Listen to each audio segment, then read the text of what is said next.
So வணக்கம், நான் உங்கள் டிரைவர் சூர்யா. ஸோ இன்னைக்கு எங்கே இருக்காருன்னா, திருவனந்தபுரம் பக்கத்தில் ஆலிமலா அப்படின்னு சொல்லிட்டு ஒரு சிவன் கோயில். ஸோ ரொம்ப ஃபேமஸான ஒரு கோயில். அதிகமாக பார்த்துருக்க முடியாது, ஆனால் இருந்தாலும் இன்ஸ்டாவில் ஷார்ட்ஸில் நிறையா பார்த்துருக்க முடியும். ஸோ அப்படி நாங்கள் பார்த்து போன கோயில் தான் இந்த கோயில். ஸோ நாங்கள் போன டைம் பார்த்தீங்கன்னா விடிய காலையில் ஒரு 5 மணி 6 மணி இருக்கும். ஏன்னா அங்கே பெருமாள் ரங்கநாத பெருமாள் கோயில் முடிச்சுட்டு வர்றதுக்கு எங்களுக்கு கரெக்டாக 6 7 மணி ஆயிடுச்சு. ஸோ மார்னிங் வியூவில் தான் எல்லாத்தையுமே பார்த்தோம். உண்மையிலே கூட்டம் இல்லாமல் இருந்துச்சு, க்ரௌட் இல்லாமல் இருந்துச்சு. மழை தான் கொஞ்சம் நம்மளைய போட்டு சித்திரவதை பண்ணி எடுத்துருச்சு. அவரோடைய நானும் அவங்க எல்லாரையுமே இறக்கி விட்டு வண்டி ஒரு வீடியோ எடுத்துகிட்டு, ஆனால் செம்ம கிளைமேட்டு, எப்படி சொல்கிறது, டூரிஸ்ட் பிளேஸஸுக்கு சூப்பரான ஒரு பிளேஸ். உண்மையிலே நல்லா இருந்துச்சு பார்க்குறதுக்கு. ஸோ அந்த ரெய்னி டைமில் மார்னிங் இந்த சன்ரைஸு எல்லாமே சூப்பராக இருந்துச்சு. உங்களுக்கு பார்த்தாலே தெரியும் அதோட எப்படி இருந்திருக்கும் அப்படின்னு. ஸோ அதுக்கப்புறம் நாங்கள் எல்லாருமே போய் ஃபோட்டோ எடுத்துகிட்டு வீடியோ எடுத்துகிட்டு இருந்தேன். அதோட என்னோடய கஸ்டமர் அண்ணன் ஒருத்தர், ஸ்ரீனிவாசன் அப்படின்னு சொல்லிட்டு, அவர் வாங்கின ஃபோட்டோ எடுப்போம் அப்படின்னு சொல்லிட்டு என்னைய அந்த கையை கட்டி கூப்பிடா பாருங்க. எல்லாரும் சேர்ந்து குரூப்பாக செல்ஃபி ஒரு செல்ஃபி வேறு எடுத்தோம். ஸோ எடுத்துகிட்டு அப்படியே கோயில் உள்ளே போகலான்னு பார்த்தேன். ஸோ மார்னிங் டைம் அப்படிங்கிறனால கொஞ்சம் ஒரு யோசனையாக இருந்துச்சு. ஸோ அதனால் நானும் உள்ளே போகாமல் வெளியே மட்டும் சுற்றி பார்த்துட்டு அப்படியே கிளம்பியாச்சு. ஸோ சைடில் பார்த்தோம்னா நிறைய கோவில்கள், நம்ம ஊர் கோவிலே இருக்கிற மாதிரியே அந்த குழந்தை இல்லாதவங்களுக்குலாம் தொட்டில் கட்டுவாங்கல்ல, ஸோ அந்த மாதிரி எல்லாமே கட்டி வச்சுருந்தாங்க. நானும் வந்ததுக்கு 4 ஃபோட்டோ ஷூட் எடுப்போம்னு சொல்லிட்டு நாங்கள் நிறையா ஷூட் எடுத்தோம். ஆனால் உண்மையிலே என்ன சொல்கிறது, நான் இது வரைக்கும் போன கோவிலில் ஒரு பெஸ்ட்டான ஒரு ஃபோட்டோ எடுக்கிறதுக்கு நல்ல ஒரு இடம். ஸோ உள்ளே இப்போ உள்ள கோவிலுக்கு உள்ளே நான் வீடியோ எடுக்க அலோட் பண்ணலை. அதனால் சரிங்கிட்டு அங்கே போய் வீடியோ எடுக்க முடியல. அதோட சரி முடிச்சுட்டு அடுத்து ஒரு கோவில் போகணும் அப்படின்னு சொல்லிட்டு கிளம்பியாச்சு. ஆனால் கேரளாலாம் பரவாயில்ல, விடிய காலையில் 5 மணிக்கெல்லாம் எந்திரிச்சு பள்ளிக்கூடம் கிளம்பிடுறாங்க. நான் பார்த்தது அப்படித்தான்.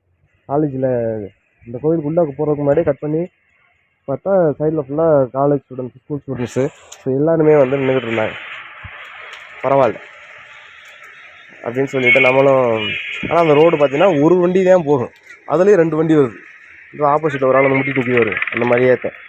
ஸோ அந்த ரைட்டு கட் பண்ணி அந்த இதில் இறக்குற வரைக்கும் திக்குன்னு தான் இருக்குது. ஏன்னா ரோடு பார்த்தீங்கன்னா ஒரு ஸ்லாப்பாக கீழே தான் இறங்குமே தவிர, கீழே இறங்கி மறுபடியும் மேலே ஏறும். இதை மேம்பாலம் ஏறி இறங்குற மாதிரியே ஏறும். ஸோ ஒருபடியாக நம்மளும் மெயின் ரோடுக்கு வந்துட்டோம். ஸோ இது பார்த்தீங்கன்னா திருவனந்தபுரம் ஹைவே பைபாஸ்ன்னு சொல்லுவாங்க. ஸோ உண்மையிலேயே ரோடு செம்ம நீட் அண்ட் க்ளீனாக இருந்துச்சு. ஓட்டுறதுக்கும் என்ன தைரியமாக ஆக்சிலேட்டர் பிரேக்கில் கிளச்சில் கால் வைக்கணும் அப்படிங்கிற அவசியம் இருக்காது. ஏறி மிதிச்சோன்னா ஏறி நின்றுக்கலாம் போல. ஸோ அப்படி தான் இந்த மாதிரி போச்சு.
ஸோ ஒரு வழியாக நம்ம இந்த இன்னொரு கோயில் சொன்னோம் இல்லையா, அந்த கோயில் எப்படின்னா ஆஞ்சநேயர் சிவனை தாங்கிட்டு நிற்பார். ஸோ அந்த மாதிரி ஒரு கோயில். மெயின் ரோட்டில் இருந்து கட் பண்ணி உள்ளே போகணும். ஸோ காட்டு ரொம்பவே நல்லா இருக்கும். பார்த்ததில் பார்த்தா உங்களுக்கு பிடிக்கும், எனக்கு பிடிச்சிருந்துச்சி. ஸோ உங்களுடைய மைண்ட் வாய்ஸும் எனக்கு நல்லாவே தெரியும். என்னென்னா சந்து வந்தா இருக்குது, மெயின் ரோடு எங்கடா இருக்குது, எங்கடா இப்படி காட்டுக்குள்ளே எடுத்துகிட்டு போகிற அப்படின்னா அந்த கோவிலுக்கு இதுதான் ரூட்டா அப்படின்னு தெரியல. ஸோ இருந்தாலும் நான் போகிற ரூட்டு வந்து இதுதான். ஏன் அப்படின்னா இதுக்கு வந்து கொஞ்சம் ஏன்னா ஒரு வண்டி தான் போக முடியும். கேரளாவுக்குள்ளே பாதி இடம் அப்படி தான் இருக்குது. ஒரு வண்டி தான் போக முடியும், ஆப்போசிட்டில் ஒரு வண்டி தான் நின்றுக்குறது. அப்படியே நின்றுட்டு வழியும் விட மாட்டேங்கிறாங்க. இன்னும் நம்மளுக்கு வண்டி ஓட்ட தெரியல, இல்லை அவங்க ஆப்போசிட்டில் வர ஆளுக்கு வண்டி ஓட்ட தெரியலையான்னு தெரில. எவ்வளோ கேப் இருந்தாலும் நீ போனாத்தான் நான் போவேன்னு அப்படி நின்றுக்கிறாங்க. அதனாலயே பாதி பொழுது இப்படி தான் போச்சு. என்ன பண்ணுறது, சந்திலையும் முந்திலையும். அதுலேயும் பெரிய கொடுமை 18,000 டீசலு. ஓய்யோ என்னத்த சொல்கிறது. ஏன்னா என்ன சொல்கிறது, பாதி நேரம் ஓடினது ஃபுல்லாகவே ஹில்ஸில் தான் ஓடிச்சு.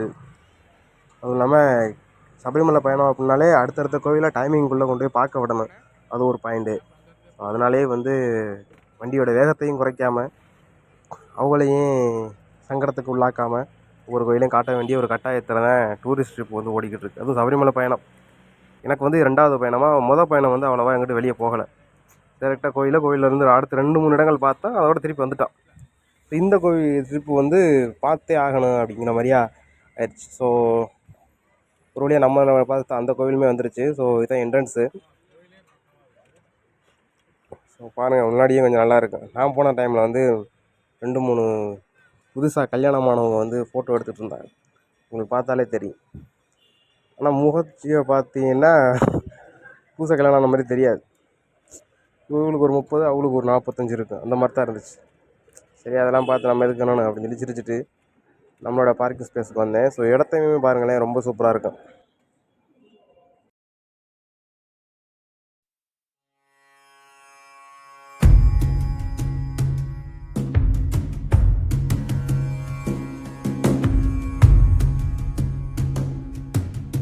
ஸோ இந்த கோவிலோட டீட்டெயில்ஸ், அட்ரஸ் எல்லாமே வேணும் அப்படின்னா கமெண்ட் பண்ணுங்கள், போட்டு விட்றேன். பாருங்கள், நீங்களும் போய் பார்த்து என்ஜாய் பண்ணுங்கள். ஸோ ஃபுல் டீட்டெயிலாக அடுத்த வீடியோவில் இந்த கோவிலை பற்றின டீட்டெயில் மொத்தமாக வரும்.